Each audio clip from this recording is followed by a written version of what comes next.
الذين اصطفى أما بعد أعوذ بالله من الشيطان الرجيم بسم الله الرحمن الرحيم واتقوا فتنة لا تصيبن الذين ظلموا منكم خاصة واعلموا أن الله شديد العقاب۔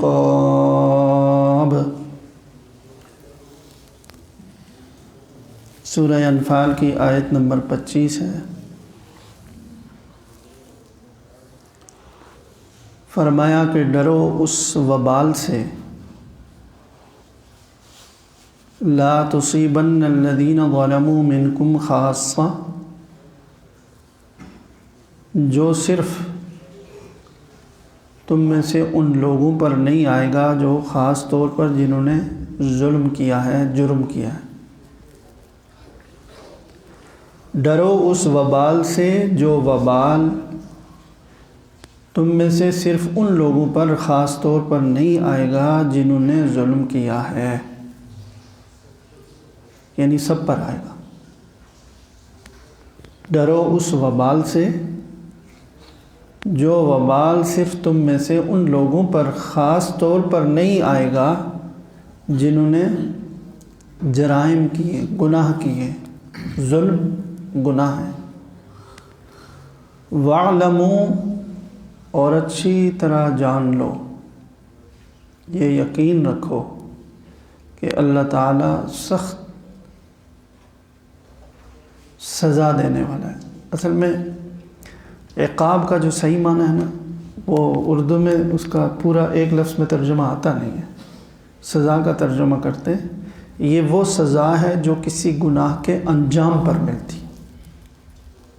عقاب اردو میں بھی کہتے رہتے نا، عواقب و نتائج، اسی سے ہے عقاب۔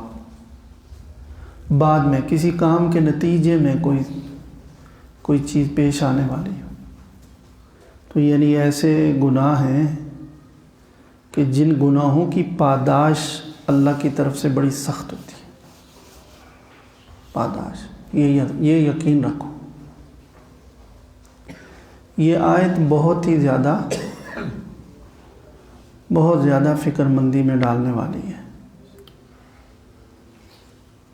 ڈرو اس وبال سے جو تم میں سے صرف ان لوگوں پر نہیں آئے گا خاص طور پر جنہوں نے جرائم کیے ہیں، گناہ کیے ہیں، ظلم کیے ہیں۔ یعنی وہ وبال ان تک محدود نہیں رہے گا، وہ وبال تم تک پہنچے گا۔ اس وبال سے ڈرو۔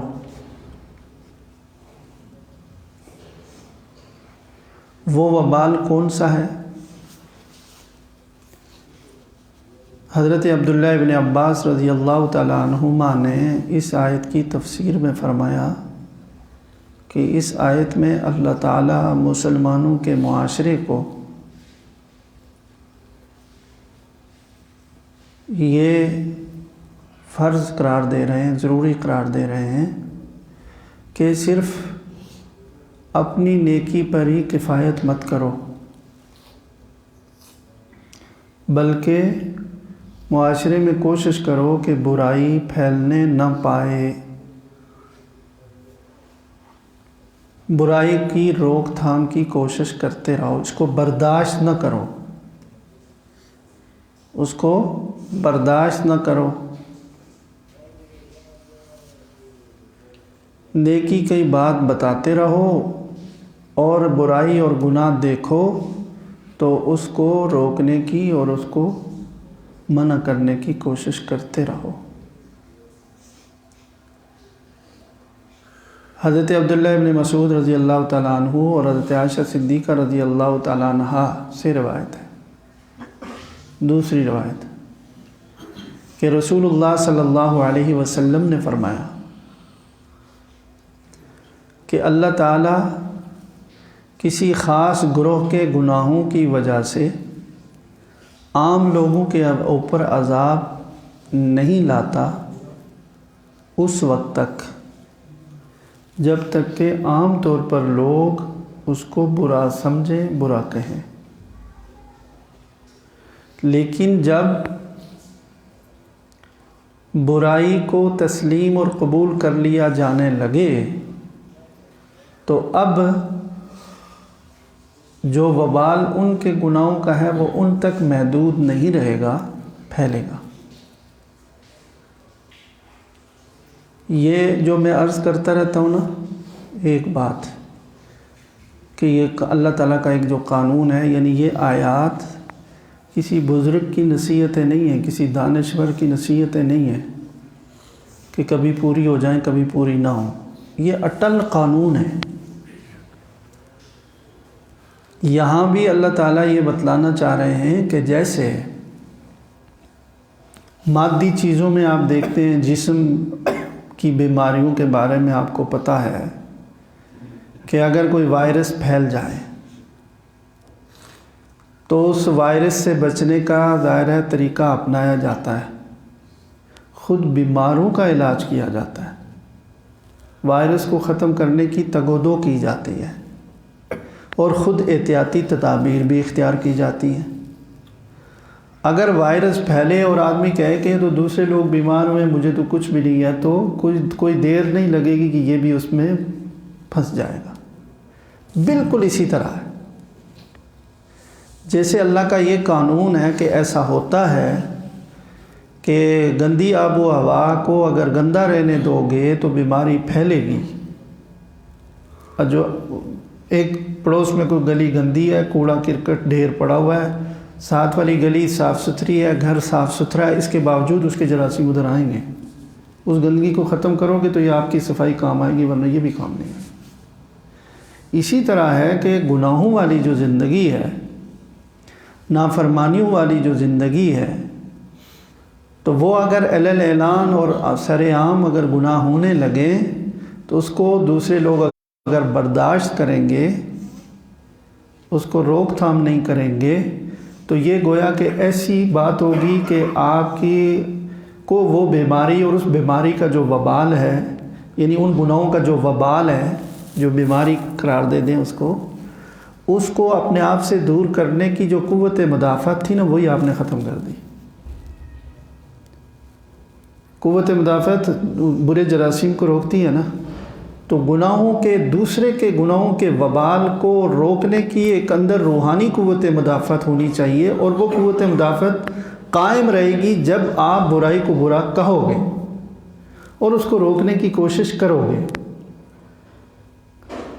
اگر ایسا نہیں کرو گے تو پھر لازمی اس کا نتیجہ ہے، یعنی یہ نہیں کہ کوئی دھمکی ہے، ڈراوا نہیں۔ اس لیے جو فرمایا واللہ شدید العقاب، کہ اللہ تعالیٰ سخت پاداش میں مبتلا کرنے والی ہستی ہے۔ تو پاداش کا مطلب ہی ہے کہ گناہوں کے نتیجہ اس کو اللہ روکیں گے نہیں۔ جیسے دنیاوی یہ جسمانی جراثیم ہے نا، وہ لازمی ان کا ایک نتیجہ ہے، وہ آئیں گے، لگیں گے تو بیماری لگے گی۔ یہ اللہ نے تاثیر رکھی ہوئی، اللہ کا ایک قانون ہے، جسمانیات میں اللہ نے ایک نظام رکھا ہے۔ اسی طرح یہ بھی ایک قانون ہے کہ دوسروں کے گناہوں کے نتیجے میں وبال کریٹ ہوتا ہے، پیدا ہوتا ہے، لازماً ہوتا ہے۔ ہر عمل کا ایک اثر موجود ہے۔ ابھی ہم جو عمل کر رہے ہیں الحمدللہ اس کے بے شمار اثرات ہیں۔ اللہ میں دنیا بھی نصیب فرمائے، دنیا میں بھی اور آخرت میں بھی بڑے طاقتور اثرات۔ ہم نے نماز پڑھی، اس کے اثرات ہیں، تلاوت کی، اس کے اثرات ہیں، چل کر مسجد میں آئے، جماعت میں آئے، بے شمار اس کے اثرات ہیں۔ تو ایسے نہیں کہ کوئی عمل کسی اثر سے خالی ہو، ویسے ہی ایک سرگرمی اللہ نے لازم کر دی ہے کہ یہ کرو یا نہ کرو، نہیں، ان کے نتیجے میں کچھ ہو رہا ہوتا ہے۔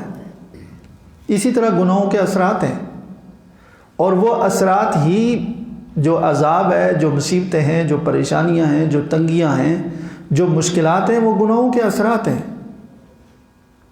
تو ان اثرات سے فرمایا کہ عام اس سے بچنا اگر ہے نا، وبال سے، تو بچنا یہ ہے، بچنے کا طریقہ یہ ہے اپنے آپ کے اندر جو اس عذاب اور اس وبال کو روکنے کی جو قوت مدافعت اگر باقی رکھنا چاہتے ہیں، پیدا کرنا چاہتے ہیں، تو وہ یہ کہ برائی کو روکو، رکے یا نہ رکے، وہ نتیجہ آپ کے ہاتھ میں نہیں ہے، وہ تو اللہ نے اپنے مسلمان نہیں بنا سکتے۔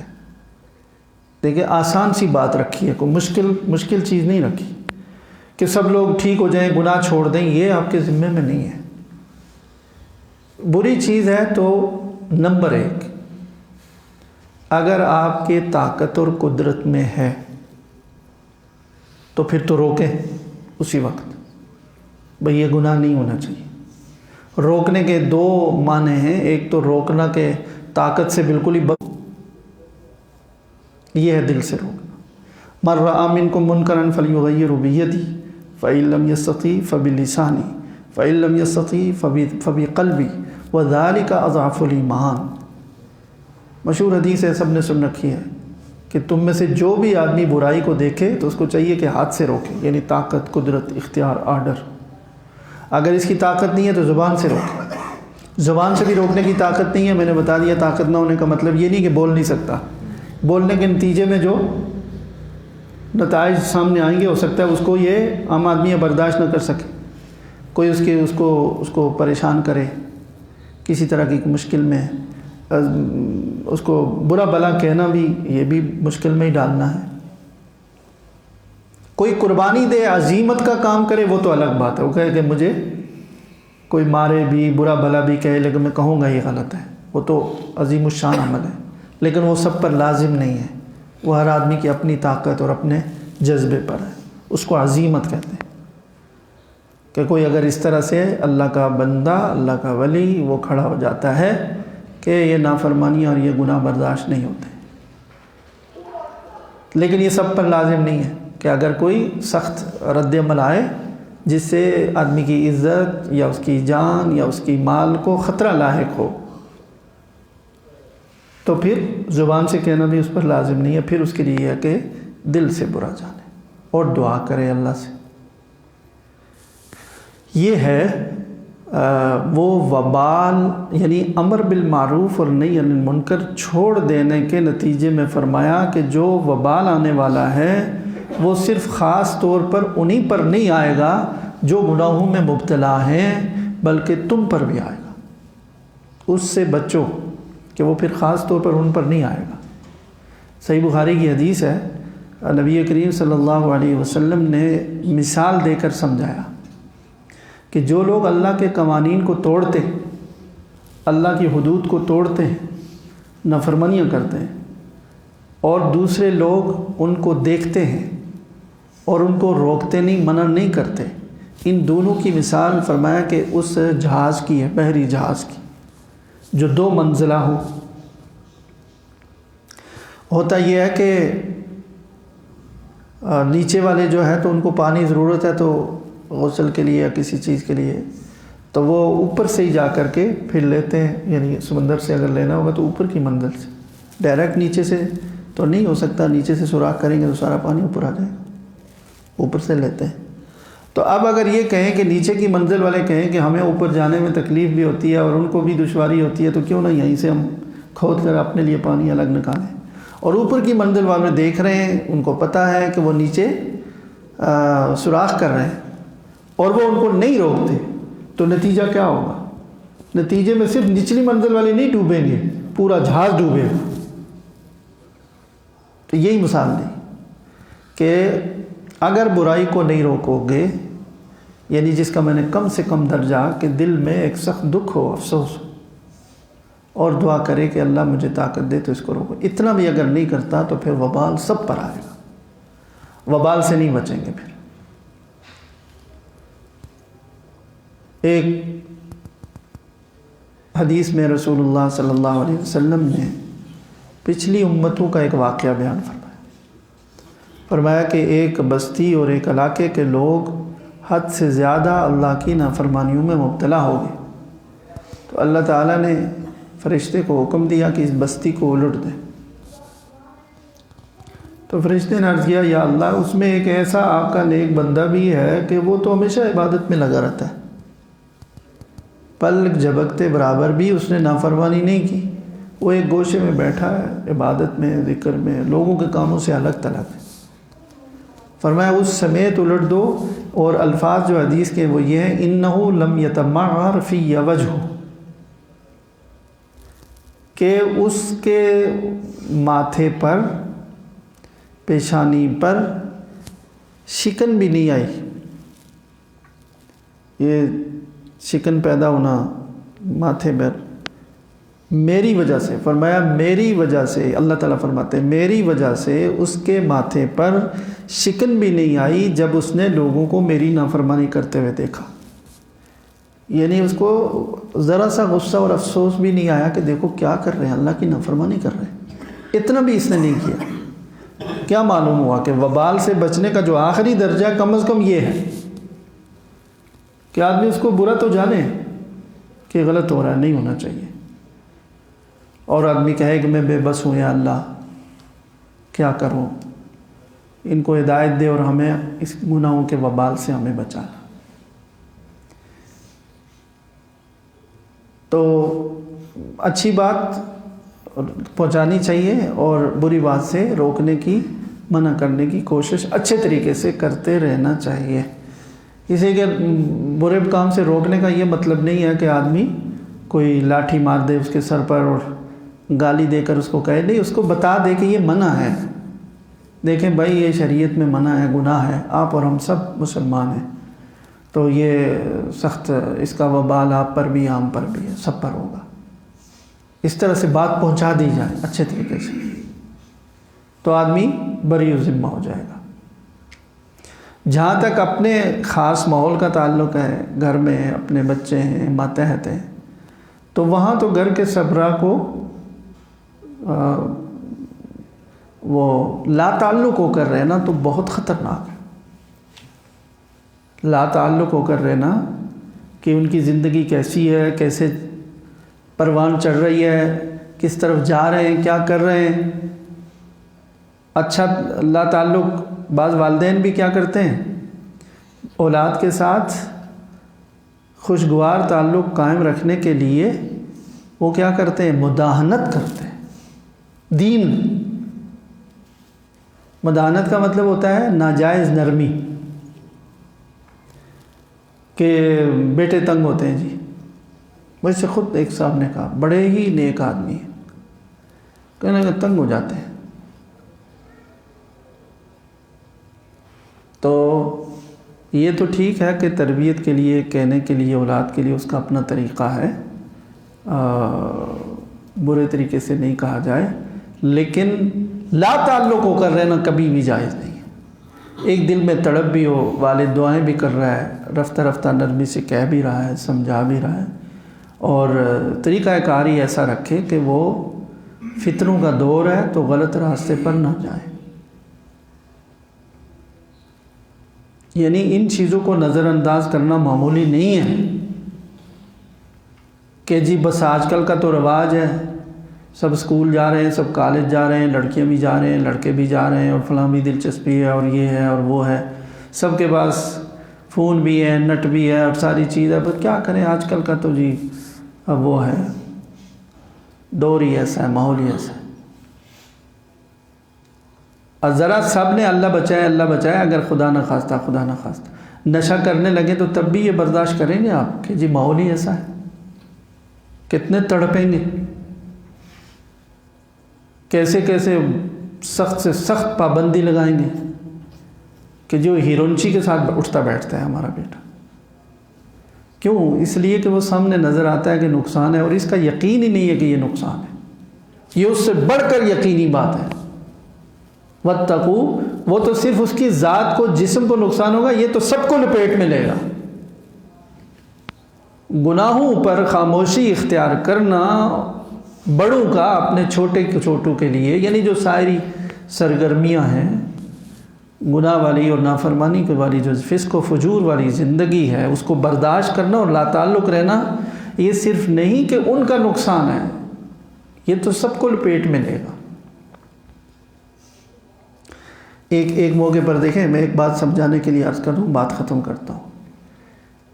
2-3 بھائی تھے، ان میں ایک بھائی بڑے کمزور تھے، جسمانی لحاظ سے بیچارے مسکین سے تھے. باقی 2 جو بھائی ہیں وہ کما رہے ہیں، محنت کر رہے ہیں. تو ایک دفعہ ان میں سے ایک نے رسول اللہ صلی اللہ علیہ وسلم سے عرض کیا کہ یا رسول اللہ یہ بس بیٹھے ہی رہتے ہیں، تو نبی کریم صلی اللہ علیہ وسلم سمجھ گئے، یعنی کوئی برائی نہیں کی، ویسے ہی ایسے ہنستے ہوئے کہا یہ تو بس گھر میں بیٹھے ہی رہتے، ایسے ہی نہیں کچھ شکایت بھی نہیں کی کہ یہ کام نہیں کرتے.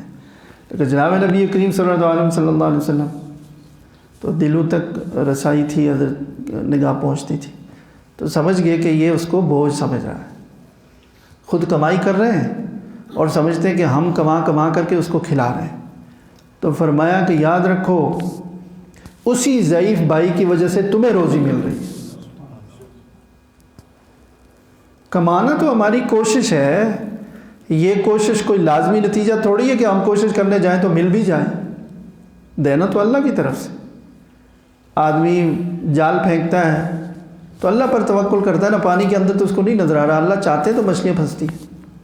دکاندار دکان کا دروازہ کھول کر بیٹھتا ہے، جس کے دل میں اللہ ڈالیں گے وہی گاہک جائے گا خریدنے کے لیے، وہ تھوڑا ہی کسی کو پکڑ کر لا سکتا ہے. تو یہ جو چیز ہے کہ دوسرے کے اچھے اعمال کا بھی اثر ہے، دوسرے کے برے اعمال کا بھی گھر میں اثر ہوگا. اگر اس ضعیف بھائی کی وجہ سے روزی میں برکت ہے، تو اگر کوئی ایک فرد گناہوں میں مبتلا ہے تو اس کی وجہ سے دوسروں کی روزی میں، دوسروں کی صحت میں، دوسروں کی خوشیوں میں، دوسروں کی پتہ نہیں کتنی کتنی چیزوں میں کیا کیا بدمزگیاں اور رکاوٹیں آنے کا امکان موجود ہے. گھر کے اندر کر بیٹا رہا ہے، باپ پھنس گیا کسی کیس میں، سمجھ میں نہیں آ رہا کہ یہ کسی مشکل میں پھنس گیا، کیا ہے یہ. تو یہ ہوتا ہے وبال. تو یہ بہت ہی اہم لمحہ فکریہ اس آیت میں فرمایا. عجیب الفاظ ہیں، وَاتَّقُوا فِتْنَةً لَا تُصِيبَنَّ الَّذِينَ ظَلَمُوا مِنكُمْ خَاصَّةً. اس وبال سے ڈرتے رہو جو تم میں سے خاص طور پر جرم اور گناہ کرنے والوں کو ہی نہیں پہنچے گا، تم کو بھی پہنچے گا. وہ وبال یہی ہے کہ جب تم دوسروں کو برائی کرتے دیکھو تو تم اسے برداشت کر لو اور اس سے لا تعلق سے ہو جاؤ. جیسے یہ ماحول بنتا چلا جا رہا ہے، بلکہ اب اس کی باقاعدہ اس کی ذہن سازی ہو رہی ہے، تبلیغ ہو رہی ہے کہ اپنا اپنا کام کرو. یہ تم خدائی فوجدار کدھر سے بن گئے، سب کو برائی سے روکنے پر ڈنڈا لے کر کھڑے ہو گئے. باطل کی طرف سے تبلیغ ہو رہی ہے نیکی سے روکنے کی. اور یہ آج سے نہیں ہے، شروع سے ہے. قرآن جب نازل ہو رہا تھا اس وقت بھی تھا. قرآن کریم میں اللہ تعالیٰ نے فرمایا ہے کہ کچھ لوگ ہیں جو نیکی سے روکتے ہیں، برائی کے حکم دیتے ہیں. اللہ تعالیٰ ہم سب کی حفاظت فرمائے اور ہم ضعیف، مسکین، کمزور لوگوں کو ہر طرح کے وبال سے، عذاب سے بچائے، اور ہمیں جو ہمت دے، کوشش دے، جو ہمارے بس میں ہے وہ ہم کر سکیں. وَاعْلَمُوا، جان لو کہ اللہ تعالیٰ سخت پاداش کرنے والا ہے، سخت سزا دینے والا ہے. یعنی یہ جو گناہ ہے نا، ان کی جو پاداش، یعنی ان کا جو نتیجہ، ان کا جو لازمی اثر اور رزلٹ ہے، وہ شدت سے اللہ اس کو پورا کرتے ہیں، اس کے اندر رکاوٹ نہیں ڈالتے ہیں. اس میں رکاوٹ آتی ہے اس میں، لیکن عام قانون یہ ہے کہ اس کے اندر رکاوٹ نہیں ڈالتے. شدت سے اس کی پاداش، یعنی جو بھی وبال ہوگا، جو بھی مصیبت ہوگی دنیا کا آخرت کا، وہ پیدا ہو کر رہے گا، اور اللہ تعالیٰ پوری شدت سے اس کو پیدا ہونے دیتے ہیں. اس کو اگر روکنا ہے تو اس کا ایک ہی راستہ ہے، توبہ. ایک حل یہ ہوتا ہے. ذاتی گناہ ہیں کچھ ہو چکے، ہر گناہ کا وبال تو ہے، اسی لیے فرمایا نا کہ زیادہ سے زیادہ استغفار کرتے رہنا چاہیے وبال سے بچنے کے لیے. ما کان اللہ یعذبہم وانت فیہم وما کان اللہ معذبہم وہم یستغفرون. فرمایا رسول اللہ صلی اللہ علیہ وسلم کا کہ آپ جب تک ہیں نا تو اللہ ان پر کوئی عمومی عذاب نہیں بھیجے گا، آپ کی ہستی جب تک موجود ہے. آپ رحمت للعالمین تھے، آپ کے ہوتے عذاب کیسے آتا. اور پھر فرمایا کہ جب تک یہ استغفار کرتے رہیں گے تب بھی ہم عذاب نہیں دیں گے. استغفار کی بھی ایک خصوصیت، یعنی وہی اللہ سے توبہ، استغفار، معافی. اللہ تعالیٰ کی رحمت غضب سے زیادہ ہے، رحمت بڑھ کر ہے. تو رحمت کی طرف جو متوجہ ہوگا، جو مانگے گا، بے فکر نہیں ہوگا، تو اللہ تعالیٰ اس کو بچا دیں گے. تو خطرناک بات کیا ہے؟ لا تعلق ہو جانا، پرواہ نہیں ہے، کوئی پریشانی نہیں، کوئی دکھ نہیں، دل میں کوئی احساس نہیں ہوتا، گناہ پھیل رہے ہیں، نافرمانیاں عام ہو رہی ہیں اللہ تعالیٰ کی، تو اس پر افسوس بھی نہ ہو. یہ ہے وبال کو کھینچنے والی چیز. اللہ تعالیٰ ہم سب کو اپنی اپنی حیثیت کے مطابق اور اپنی ذمہ داری کے مطابق امر بالمعروف اور نہی عن المنکر، یعنی اچھی بات کہنے اور بری بات سے روکنے کی توفیق عطا فرمائے. وآخر دعوانا الحمدللہ۔